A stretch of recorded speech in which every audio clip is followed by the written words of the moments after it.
Vamos a meditar en la palabra del Señor.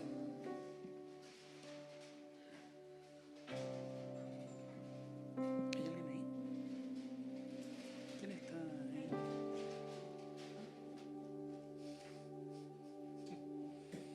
Sí. Luego hay tiempo para cualquier cosa. Ahora tomen un asiento y escuchemos. Gracias.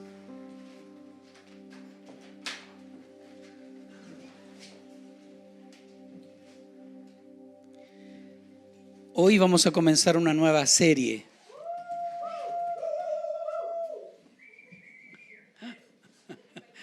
Voy a decirlo otra vez, a ver si están despiertos. Hoy comenzamos una nueva serie.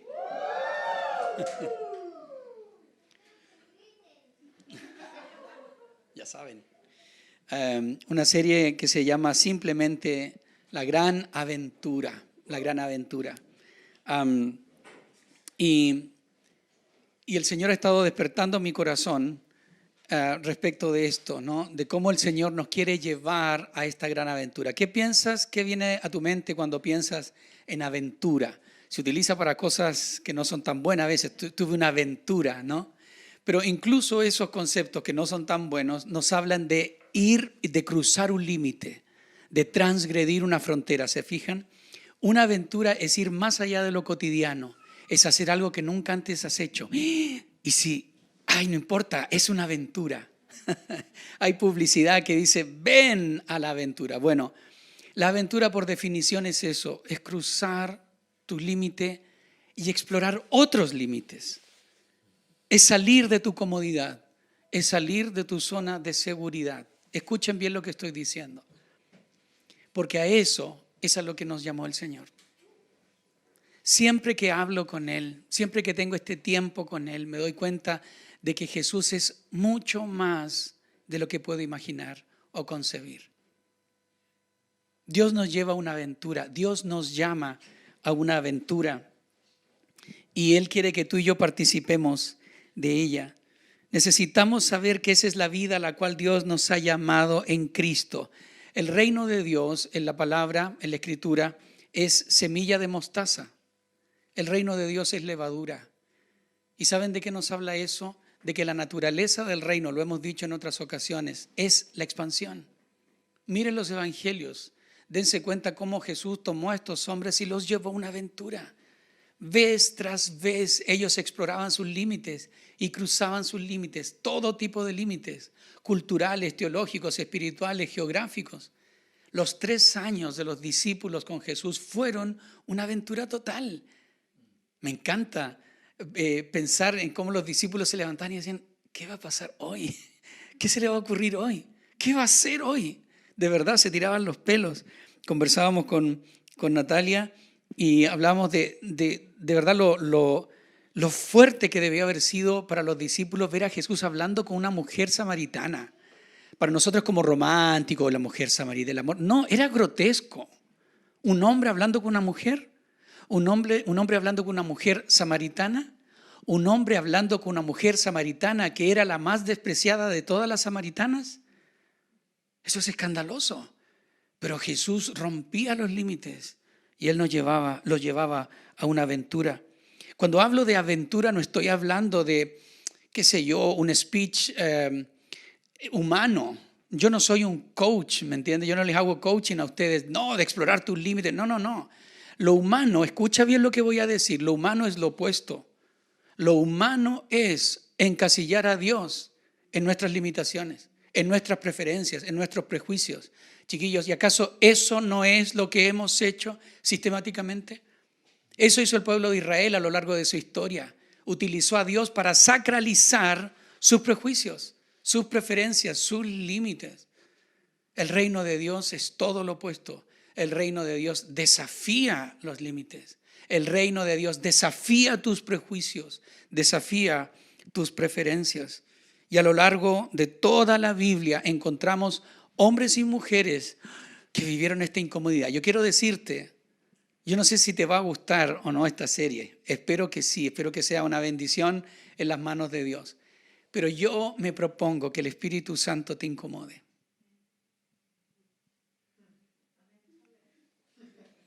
Hace años aprendimos que la incredulidad es una zona de seguridad. ¿Ese agua es para mí? Allá, aquí es difícil tomarla. Gracias, amigo.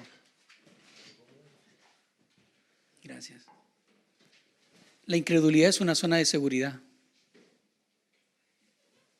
Adelante, estamos en vivo.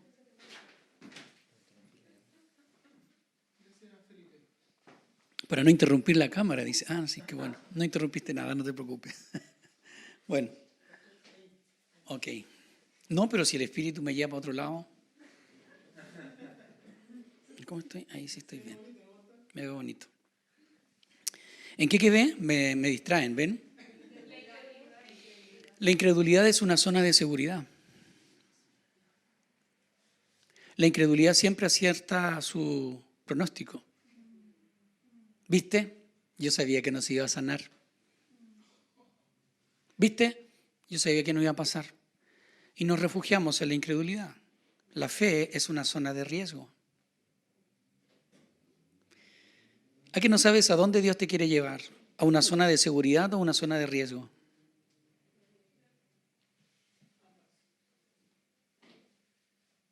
¿A dónde crees tú que Dios te quiere llevar?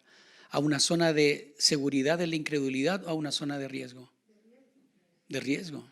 Ahora el tema es que no se siente muy bonito el estar en una zona de riesgo. ¿Entiendes lo que significa para un pastor que lleva más de 20 años pastoreando? Que Dios lo confronte con esto. Que Dios todavía tiene autoridad para tomar mi vida y decirme: Antonio, es tiempo de moverse. Estamos leyendo con los hijos la biografía de William Carey y es impresionante cómo Dios lo mueve.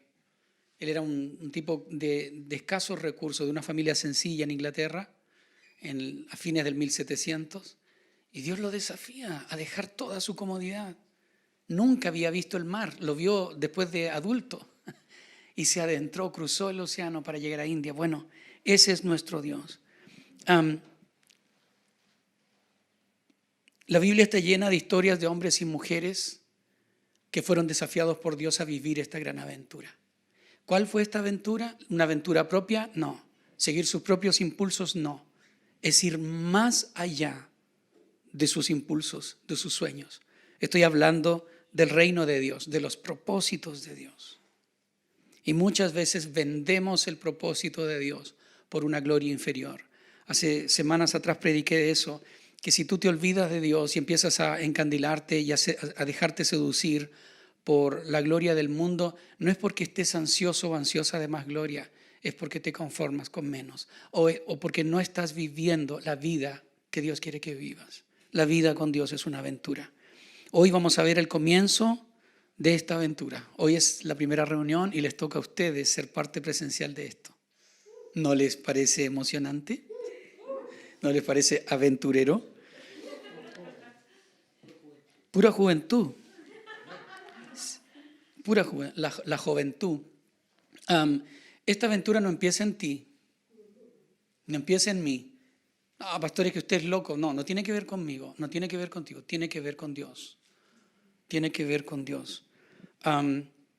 Y quiero compartirte 3 pasajes bíblicos que vamos a sacar algunas lecciones de ellos y que nos van a ser como un fundamento respecto de la aventura que Dios tiene para nosotros. Son pasajes bien conocidos. El primero, de hecho, creo que ni es necesario que lo busquen.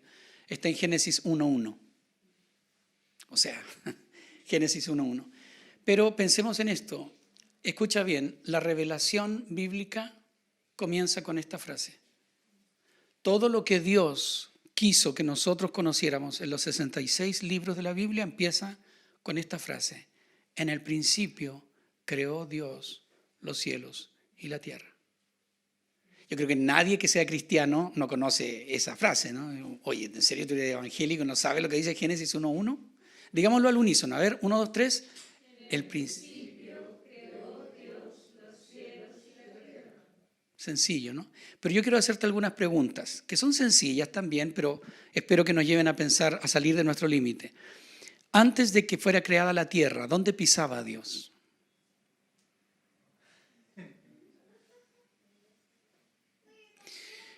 Antes que fuera creado el aire, el oxígeno que respiraba Dios. Antes que hubiera el agua, que fuera creada el agua, ¿qué tomaba Dios? ¿Qué bebía Dios cuando tenía sed? Algunos están diciendo, pastor, ¿en serio? Esa pregunta nos confundió con la escuela dominical. No somos la escuela dominical. No, son preguntas sencillas, pero que nos hacen pensar cómo es Dios.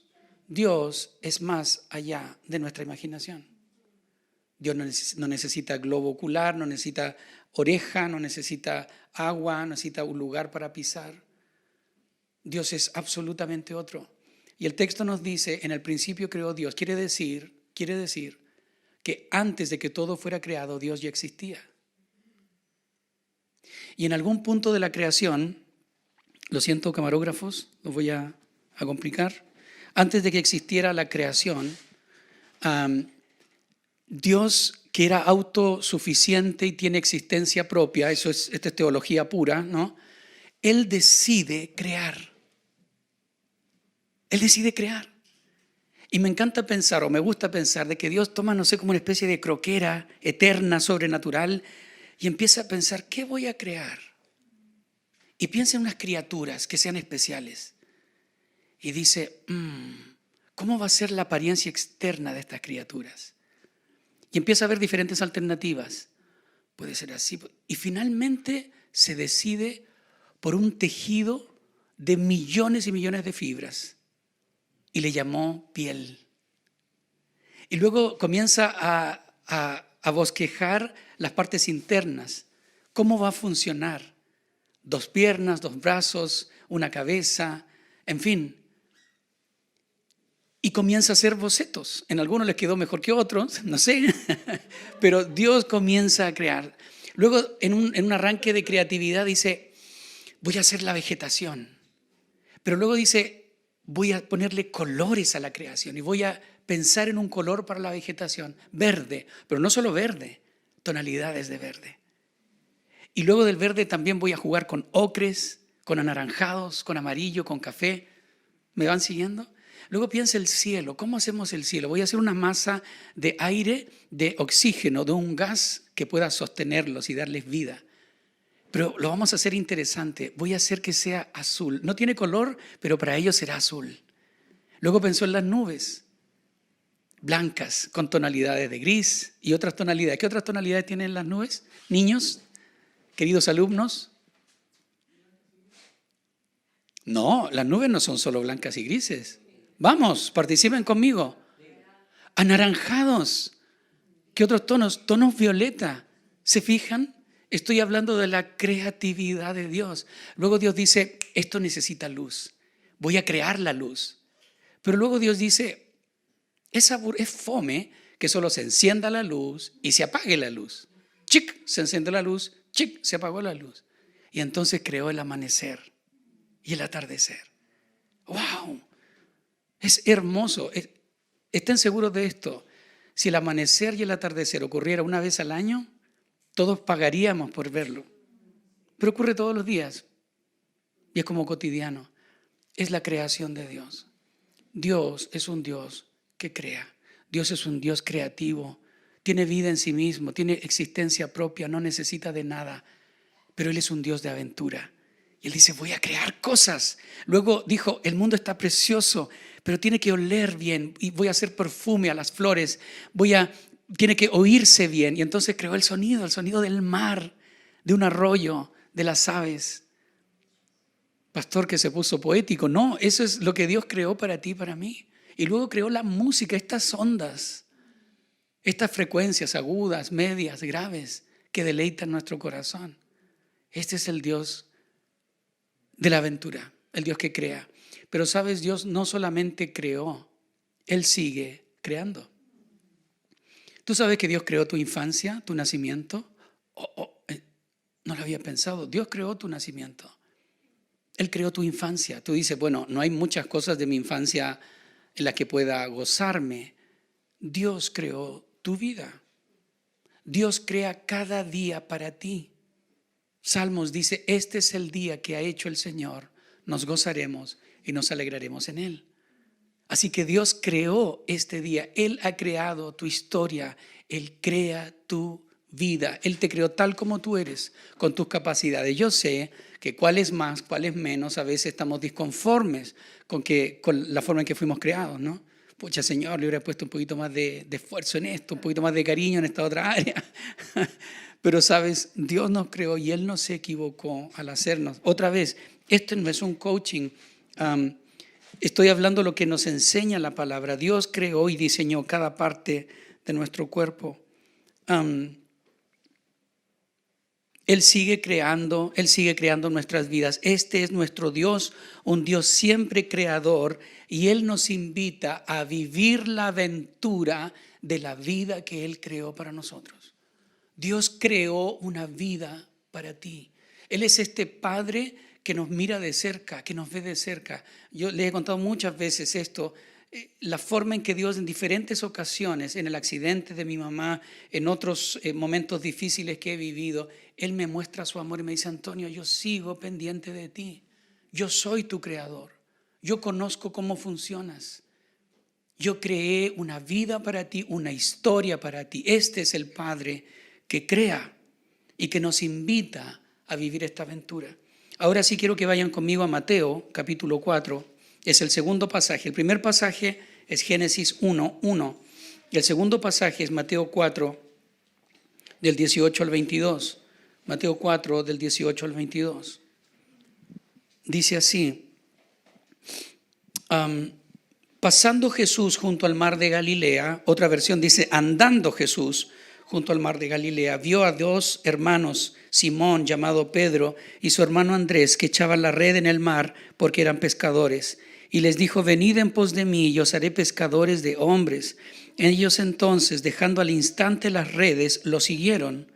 Pasando de allí, vio a otros dos hermanos, Jacobo, hijo de Zebedeo, y su hermano Juan, en la barca con Zebedeo su padre, que remendaban sus redes, y los llamó. Ellos, dejando al instante la barca y a su padre, lo siguieron. Hay mucho que decir en este pasaje. Yo solo quiero concentrarme en dos aspectos, dos verbos que son muy simples y sencillos. El primero es andando. Esta versión dice pasando por el mar, andando. Mira lo que hay allí. Miren por favor lo que hay detrás de ese verbo. Andando Jesús, pasando Jesús por el mar de Galilea. Sabemos que el ministerio de Jesús no fue en un lugar así como este. Él no abrió una sinagoga, una escuela, donde decían todos los que quieran vengan. Él se paseó, Él anduvo, como dijo el guaso, Él andó. Él fue donde iba la gente.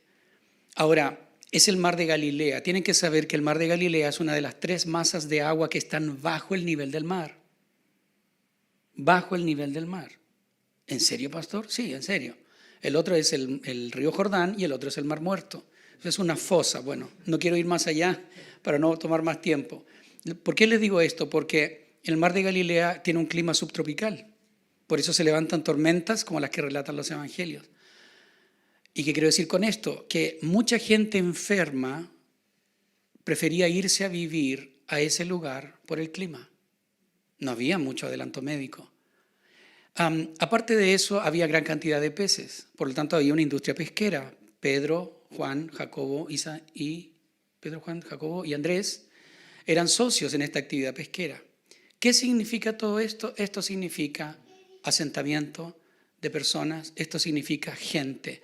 Y Jesús fue a la gente. Jesús fue a las personas. A Jesús no podrías encerrarlo en una sinagoga. Eso es una herejía para Él. Él iba donde estaban las personas. Él se paseaba, andaba en medio de ellos. Esto es una aventura. Cristo vino. Cristo se paseó. Cristo andaba, entraba y salía. Él se acercaba a las personas, llevó a los discípulos al otro lado del lago para ir a donde el gadareno. Cruzó Samaria para ir donde la mujer samaritana. Este es Jesús. Esta es la aventura de Jesús. Él quiere pasearse en las calles del mundo. Él viene a tu vida. Satanás siempre te va a decir: No, Jesús está para todos, pero Él no está para ti.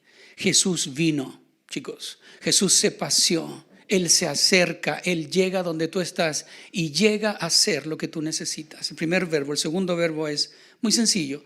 Vio. Pasando Jesús junto al mar de Galilea, vio a dos hermanos. Ahora, este verbo para mí no es casual. De seguro Jesús vio muchas cosas a la orilla del mar de Galilea. ¿Cuántas cosas se ven a la orilla del mar? Muchas.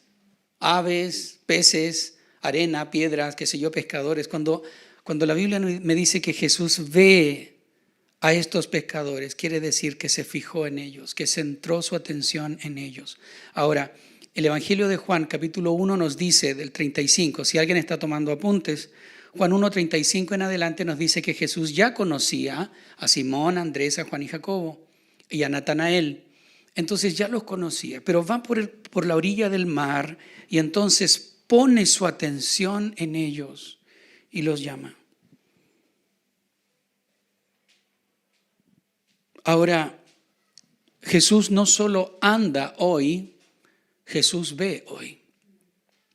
Él nos ve, Él me ve. Y es maravilloso saberse visto por Dios, que Él me ve. Y cuando abrazamos esta verdad, esto cambia nuestra vida. Estoy siempre en su presencia y Él me ve, tal como pasó con sus discípulos. Alguien no puso su celular en silencio. Ver significa poner atención en, ver significa elección. Cuando Jesús ve a los discípulos, quiere decir que puso su atención en ellos y los llamó, los eligió. Ahora, no levanten su mano, pero si yo pidiera esto, que levanten su mano todos los que saben que han sido elegidas por Dios. Es un principio bíblico, es un debate teológico, pero es un principio bíblico.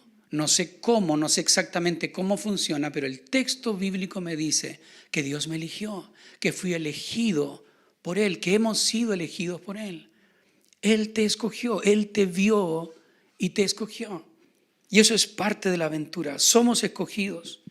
Ahora conocemos el resto de la historia, ¿cierto? De aquí en adelante este primer encuentro, los primeros encuentros de Jesús con los discípulos y todo lo que Él pasa con ellos. Es una aventura. Y lo que hace Jesús es levanta su barbilla y los hace mirar mucho más allá de sus metas, mucho más allá de sus sueños más locos. ¡Wow! Jesús toma a estos hombres, proyecta sus vidas hacia la eternidad, pasa 3 años con ellos capacitándolos en teoría y en práctica. Me encanta esto, porque le dice, vayan. ¿Qué? Sí, vayan. ¿Y qué les dice? Ahí en Mateo 10, pueden leerlo en Mateo capítulo 10 del 1 en adelante. Le dice, resuciten muertos, limpien leprosos, sanen enfermos. Pero Señor, vayan, les digo, vayan. Y más encima les dice, no lleven alforja, no lleven muda de ropa. Señor, es una aventura. Vayan, den de gracia lo que recibieron de gracia. Y eso no es todo. Habrá lugares donde no los van a recibir. No se preocupen. Sacudan el polvo de sus pies y sigan de largo y anuncien lo que yo les anuncio a ustedes. El reino se ha acercado.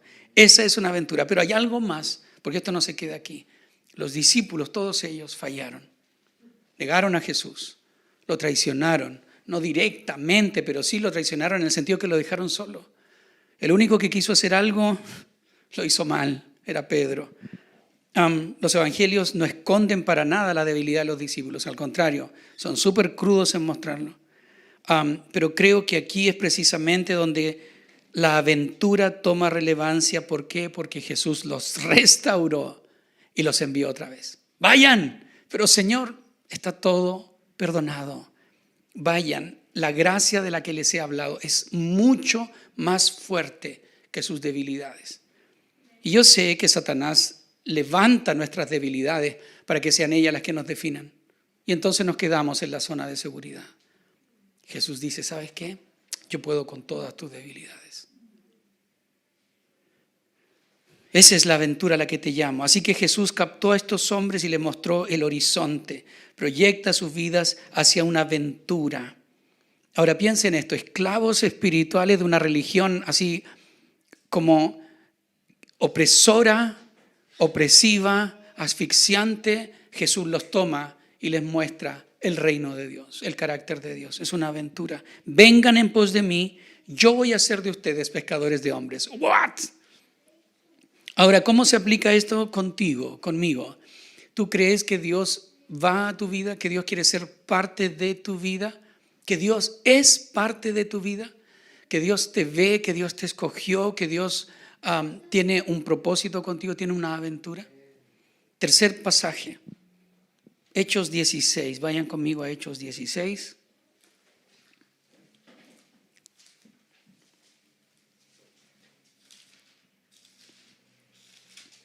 Hechos 16, 6 al 10.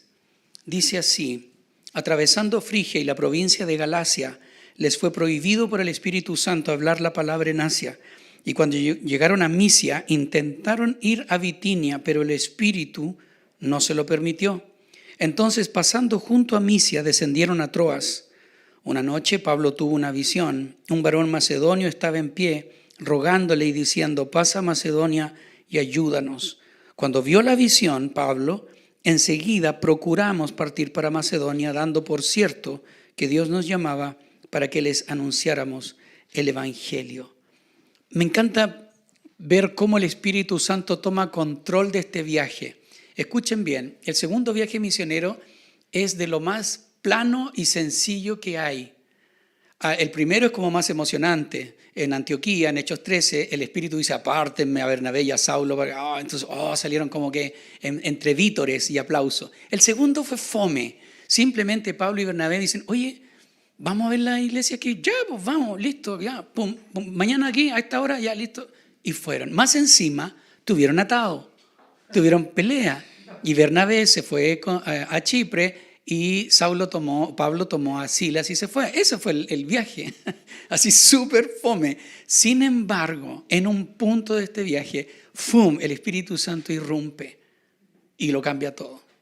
Y los lleva a una aventura. Ahora, otra vez, aquí hay dos cosas importantes que quiero señalar. De seguro hay mucho, pero hay dos. Primero, el Espíritu Santo no es un ornamento en la iglesia. El Espíritu Santo no es un adorno, no es un recurso. El Espíritu Santo es el centro. Y yo siento que el Espíritu Santo me está empujando y nos está empujando como iglesia a darle el lugar y el espacio que Él merece. El Espíritu Santo es el que trae lo del Padre y lo del Hijo. El Espíritu Santo trae el corazón del Padre, el amor del Padre. El Espíritu Santo trae la majestad, la autoridad del Hijo. No podemos conocer al Hijo ni al Padre sino a través del Espíritu. Así que el Espíritu Santo necesita tener la relevancia. Podemos equivocarnos en cualquier cosa, pero nunca debemos equivocarnos en crear la atmósfera para que la presencia del Espíritu de Dios sea real y manifiesta entre nosotros. ¿Lo captas? ¿Sí? Ok. A mí me hace mucho sentido esto, no sé si te hace sentido a ti. El Espíritu hace saber su voluntad a Pablo y Silas, los mueve. Ellos entendieron: wow, tenemos un plan, pero el Espíritu quiere otra cosa. ¿Se fijan? Yo no estoy aquí como ornamento, dice el Espíritu Santo. Yo tengo un plan, es el plan del trono, y yo quiero que se lleve a cabo. Ahora, fíjate cuán triste es, patético es que la iglesia gaste horas para planificar cosas que no están en el corazón del Espíritu Santo. Creo que necesitamos aprender a gastar horas, y es una lección para mí y también para Elea, pero para toda la iglesia. Pasar tiempo para discernir lo que el Espíritu está trayendo, qué es lo que Él quiere hacer. ¿No te emociona eso? Ahora escucha, el Espíritu Santo no está solamente para los líderes. Bueno, voy a orar para que el Señor ilumine al pastor, para que el pastor escuche al Espíritu, él y los de Lea. No. Dios tiene un plan contigo también, y es tu responsabilidad y tu privilegio escuchar al Espíritu en cada momento. La segunda lección, bueno, la primera es esta. El Espíritu Santo está vivo, activo y anhela el control de tu vida y de la vida de la iglesia. No es un aspecto ornamental. Él está vivo y activo y Él tiene algo que decir en tu vida. Y la segunda lección es esta, que el Espíritu amplía el horizonte, los lleva a una aventura. Tenían un plan, una bitácora trazada, pero el Espíritu dice, Europa, ¡wow! Europa, tenemos un plan, pero el Espíritu Santo tiene otro plan. Ahora, ¿qué plan tiene el Espíritu Santo para ti? Ni siquiera quisiera planteármelo, pastor. Tengo miedo. Qué bueno, quiere decir que estás tratando de dimensionar que la aventura a la que Dios nos llama es algo es completamente distinta a lo que tú has soñado. Pablo y Silas estaban contentos con ir a las iglesias fundadas, animar a los hermanos, comemos rico y nos volvemos. Sale y vale, sale y vale. El Espíritu Santo tenía otro plan. Pasa a Macedonia y ayúdanos. ¡Wow! Silas, ¿qué pasó? Tuve un sueño anoche. ¿Y qué soñaste, Pablo? Bueno, un varón macedonio. Está claro. El Espíritu Santo quiere que vayamos allá. ¿Pero tú conoces a alguien? No conozco a nadie. Ya, pero vamos. Y se abrió Europa para el Evangelio. ¿Cuán sabio es escuchar la voz del Espíritu Santo? Él sabe lo que hace. Ahora, aquí voy a la aplicación. ¿Cuáles son tus planes? ¿Cuáles son tus sueños? ¿A dónde apuntan? ¿Le has preguntado al Espíritu Santo? ¿Qué es lo que tú quieres para mí? Le decimos a la gente, la vida sin Dios no tiene sentido. Mi pregunta es, ¿tu vida tiene sentido? ¿O estamos bailando el disco que pone el mundo? Yo sé que aquí me puse bien canuto, ¿no? Pero es lo que la Biblia enseña. Dios tiene una aventura. Este es el Padre que crea. Este es el Hijo que comisiona.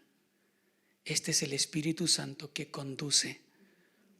El Padre que crea, el Hijo que comisiona, el Espíritu que conduce. Y Él tiene una aventura para ti. Él te llama a esa aventura. Cuando tenía 17 años, hoy recordaba, no sé por qué. ¿Me ayuda, Felipe? Cuando tenía 17 años, sí, fue en el año del Señor 1989. Hoy me acordaba de él. Vi por primera vez a un misionero que era totalmente loco. Yo tenía 17 años y fui a un congreso de misionero. Era una serie de eventos y uno de los últimos era un encuentro de jóvenes. Y yo fui. No conocía la iglesia, creo que era la primera alianza de Concepción. Y, hola, vengo a la reunión. Sí, por allá, me meto a una sala grande y de acá adelante están dirigiendo y atrás sentado, donde está Inés, está sentado en el piso, apoyado contra la pared, un misionero de bigotes más o menos alto. Y yo no sabía quién era, solo sé que él estaba sentado y estaba como orando, todos saludándonos y empieza la reunión y entonces después lo presentan a él como el orador y él pasa. Su nombre es David Hamilton de Jucum. Y él hizo una predicación tremenda acerca de Filípides, el corredor de maratón, cómo corrió para salvar a su pueblo y cómo el Señor tiene una carrera para que cada uno de nosotros corra. Y ese hombre, su testimonio y su predicación me volvieron loco. Y seguramente mi aventura con Dios empezó de mucho antes, pero eso marcó un hito en mi vida. Hace un par de años atrás lo vi otra vez y fue una emoción tan grande decirle, ¿sabes? Ni siquiera tú te acuerdas de mí, pero yo me acuerdo cómo Dios te usó. Marcaste mi vida, Dios marcó mi vida a través de ti. Ustedes saben, mi edad no se las voy a decir, pero saben, me encanta seguir diciéndole al Señor, Señor, aquí está mi vida. Yo quiero vivir una aventura para ti. ¿Sabes? Dios nos está moviendo el piso como iglesia. Dios nos está llamando a hacer cosas para las cuales yo no fui entrenado. Yo no estudié para hacer lo que Dios nos está llamando a hacer como ICLAM. ¿Pero qué creen que le estoy diciendo al Señor? Aquí estoy.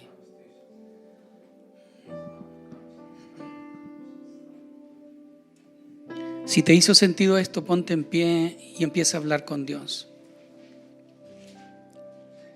Vamos a ver las próximas semanas hombres y mujeres súper sencillos, hombres y mujeres con un trasfondo igual o peor al nuestro, que pelearon con Dios, que se enojaron con Él, que se decepcionaron con Él, personas que le fallaron a Dios, pero que le dieron el sí a Él para vivir esta aventura.